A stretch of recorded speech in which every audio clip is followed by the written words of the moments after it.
안녕하세요. 재테크는 요소아처럼 대나리온 김강주입니다. 반갑습니다. 대나리온 김우수입니다. 와. 자, 갈수록 직장을 이직하시는 분들이 많아져요. 이게 두 가지 현상으로 생각하는데 첫 번째는 그게 꼭 나쁘지만은 않은 현상일 수도 있어요. 네, 더 나은 미래를 그렇죠. 위해서 스스로 선택하는 경우도 또 있더라고요. 내 적성, 또 내 네. 은사에 맞지 않다라고 고민하다고 하고 기도하다가 또 결단하시는 자유롭게. 분들도 있는 네. 것이고, 또 반대의 경우는 어쩔 수 없이 네, 그죠? 이직을 강요당하는. 회사에서 나가라고 그죠. 하는. 또 회사가 망할 어려워지거나. 수도 있고 그죠. 네. 예, 여러 가지. 근데 앞으로는 그동안의 기업 중심의 경제 사회 구조보다 이제 나 개인 중심의 경제 구조로 점점 또 바뀌는 부분도 있잖아요. 그죠? 맞습니다. 예. 그래서 상담을 해보면 청년들 중에 돈도 돈인데 자기 인생을 찾겠다. 그리고 좋아하는 일을 하겠다. 예. 우리 때는 그런 거 별로 없었거든요. 예. 한번 들어가면 그냥 예. 은퇴까지 그렇죠. 있겠다는데 예. 지금은 굉장히 다양한 은사들을 맞습니다. 활용하는 청년들이 많습니다. 그리고 옛날에는 전문직이라고 하면 정부에서 인정하는 라이센스 네. 이것만 전문직이었어요. 아, 그러네요. 지금은 뭐 바리스타도 전문직. 그렇죠. 지금은 이 전문직이 꼭 정부에서 인정하는 이 라이센스가 아니라도 아, 그러네요. 너무 많아요. 당장 우리 유튜브만 하더라도 편집자, 그죠? 그러네요. 또 유튜브 맞아요, 기획자, 맞아요. 네. 뭐 이 유튜브에만 하더라도 이 속에서 전문가들이 많거든요. 그러니까 예전에 없던 직업들이 굉장히 많아요. 맞아요. 예, 그래서 일종의 창직이라고 하죠. 아, 창직. 예, 그래서 이런 것들도 어떤 의미에서 크리스찬한테는 굉장히 기회라고 생각해요. 맞습니다. 우리한테 각자가 주신 은사를 적극적으로 개발하고 발견하고. 독립적으로 할 수 있고. 맞아요, 맞아요. 이제 그런데 여기서 이제 현실적으로 중요한 것은 어쨌든 자이든 타지든 대직을 하다 보면 네. 당장 이제 재정적인 변화가 생기잖아요. 네. 일단 돈의 큰 문제. 맞습니다. 그래서 이 재정적인 변화를 미리 계획하신 분들도 있지만 그렇지 못하는데 갑자기 맞습니다. 또 이런 결단 또는 이직을 강요받는 경우가 생길 수 있는 거죠. 네. 자, 그래서 오늘은 갑자기 퇴사할 경우 네. 어떻게 재정적으로 대비할까? 네. 자, 이 주제를 가지고 우리 센터장님이 실제 사례 중심으로 한번 나누어 주시겠습니다. 사내는 갑자기 퇴사할 경우지만 사진을 알고 보면 갑자기 퇴사하면 실업급이라도 나오는데 또 예를 들면 뭐 어떤 청년은 자기가 원해서 퇴직하면 실업급여가 안 나오니까 갑자기 퇴사하는 사람보다 자발적으로 퇴사한 사람이 더 어려워지는 거죠. 그래서 일단 두 가지를 다 좀 볼 텐데. 예, 자, 첫 번째는요. 네, 그 사례자는 20대 남성, 20대 후반이고요. 소득이 많습니다. 300 정도였고 이전에는 지출이 220, 저축이 80만 원이었거든요. 결혼은 안 했나요? 네, 아, 결혼 아직 했고. 안 했습니다. 그래서 상담을 하다 보면 이런 갑자기 이런 것들을 준비 안 해서 또 심지어 또 이런 것도 있죠. 80만 원 들어가는 상품을 어떻게 해야 될지도 모르는 거죠. 청년들이 퇴사하고 나면 준비가 안 돼 있는 게 예비비도 없고 소득에 대한 조정도 잘 모르고 그냥 퇴사를 해버리고 그렇지. 더 문제는 그냥 한 3개월, 6개월 너무 좋잖아요. 퇴사하면 예, 그럼 막 쓰는 거죠. 또 예. 그것도 문제예요. 그러다 보면 엉망이 되는 거죠. 그렇죠. 네. 근데 우선 20대 후반에 300만 원 정도 월 소득에 지출 220만 원, 지출이 좀 많다라는 생각은 많습니다. 들어. 지출 많습니다. 꼰대 생각인가? 네, 지출 많습니다.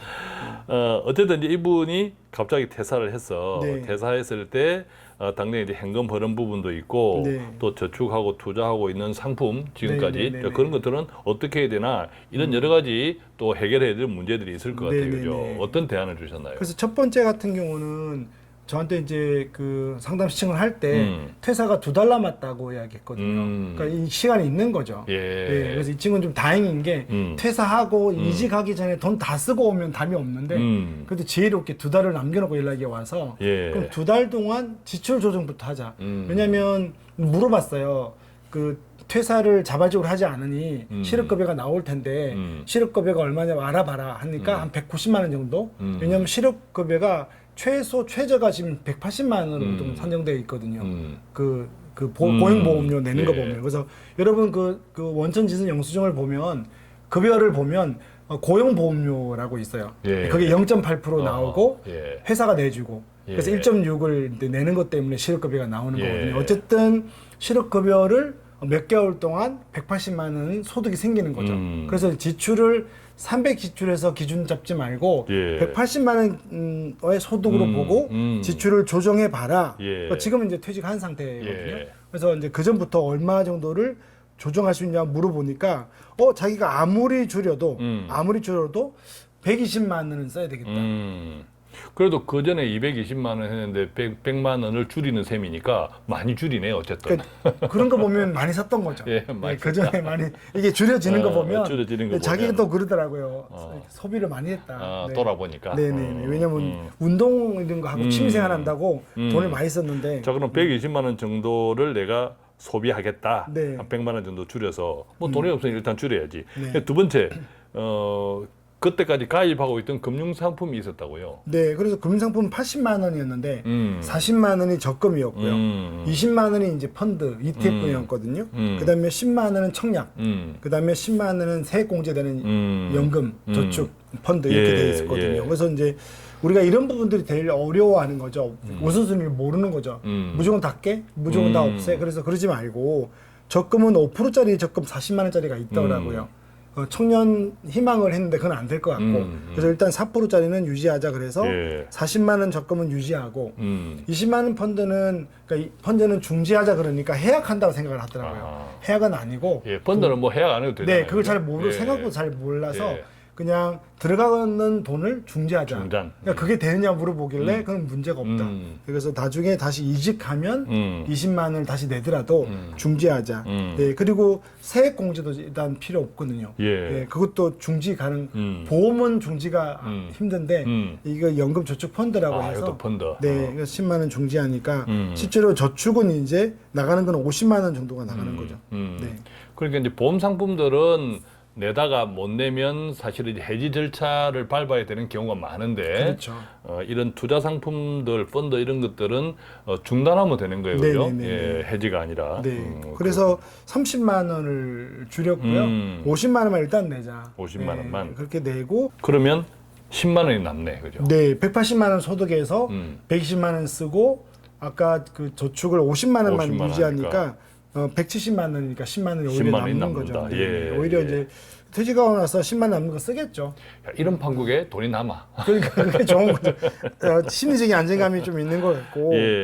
어려운 게 하나 더 있어요. 이제 이런 경우 제가 상담을 해보면 실업급여가 끝나고 딱 이직을 하면 좋은데 그렇지 못하거든요. 그걸 걱정하더라고요. 자기는 실업급여 끝나도 좀 몇 달 좀 실업급여가 나오는 거는 이직을 뭐 해야 되는 거니까. 이런 경우가 많을 것 같은데 자 이런 경우는 어떻게 조금 마음의 준비를 하면 좋을까요? 그래서 우리가 그 예비비를 마련하는 게 꼭 예비비의 개념이 예산을 초과했을 때 메꿔주는 거 아니어도 갑작스러운 일이 생길 때 예비비가 필요하거든요. 그래서 다들 예비비를 만들어 놓으면 연락이 와요. 청년들이 예비비를 투자하는 게 낫지 않나. 요즘 한참 또 미국 증시가 오를 때 아까운 거죠. 예비비를 놔두는 게. 그래서 그거 안 된다. 사람 일이 모른다라고 하니까 이 친구도 이제 그런 생긴 거거든요. 그래서 600만 원 예비비를 생활비로 쓰는 거죠. 한 2, 3개월, 3, 4개월 정도면 170만 원 정도니까 결국 한 3개월 이상 버틸 수 있거든요. 그래서 그때 예비비를 써가지고 버틴다. 사람들이 예비비가 없으면 일반적으로 신용카드 가지고 다 해결하는데 이때 빚이 많이 생겨요. 아 그렇죠. 감이 없거든요.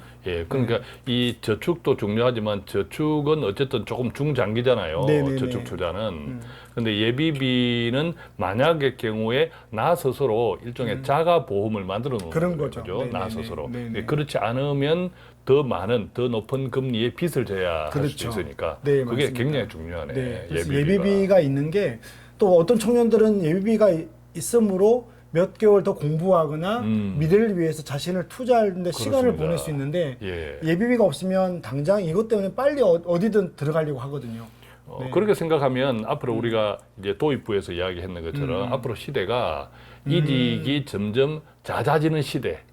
또 그것이 당연한 시대의 경제, 문화, 사회 이렇게 본다면 우리의 재정 관리에서 예비비 항목에 대한 중요성이 점점 커지겠네요. 그렇죠. 퇴직을 준비한 예비비가 좀 필요하고 이 청년의 경우는 예비를 다 쓸 때도 걱정하더라고요. 그러니까 생각보다 좀 길게 공부하고 싶은 게 있는 것 같아요. 그래서 그럴 때는 지금 40만 원 적금이 내년 봄에 만기가 되니 그 돈을 쓰자. 그래서 어쨌든 예비비와 단기 저축, 그러니까 중장기 투자도 중요한데 예비비와 단기 저축을 만들어서 좀 청년 때는 자신에게 투자하는 게 좋은 거니까 이런 것들을 좀 여유 있게 준비하는 게 좋을 것 같습니다.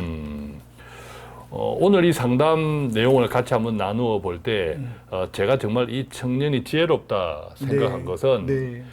퇴직 전에 이것을 미리 상담을 통해서 그 조언을 받고 네. 그 조언대로 자기의 재정 관리를 미리 준비하는 그렇죠. 아, 이게 굉장히 이 청년이 지혜로운 청년이다 이런 생각이 맞습니다. 들어요, 그죠? 나중에 보통 생각 없이 퇴직하면 기분도 안 좋으니까 소비하게 예, 되고 맞아요. 그리고 또 카드를 한번 쓰기 시작하면 이게 막 걷잡을 수가 없지 않습니까? 왜냐면 막 돌아오니까. 근데 그렇죠. 그러지 않고 시스템을 무너뜨리지 않으려고 연락을 준 거거든요. 그래서 그렇게 생각해 보니 굉장히 지혜롭네요. 맞아요. 예. 그래서 앞으로 이런 일들도 많아질 건데 꼭 뭐 상담이 아니더라도 아, 그럼요. 예, 미리 오늘 이 내용을 토대로 네. 자신한테 좀 적용해 보면서 특히 예비비가 중요하다. 네, 오늘 맞습니다. 예비비가 1도 없이 재정 관리를 하는 것은 굉장히 위험할 수 있다. 네, 맞습니다. 예, 그런 의미에서 어떤 투자든 뭐 집을 살 때도 영끌, 그죠? 내가 가지고 있는 모든 재정적인 여력을 한꺼번에 다 말아 넣어서 네. 거기다가 큰 비용까지 지출해야 될 이런 것들은 정말 조심해야 되는 시대다. 네, 자, 맞습니다. 이런 생각이 듭니다.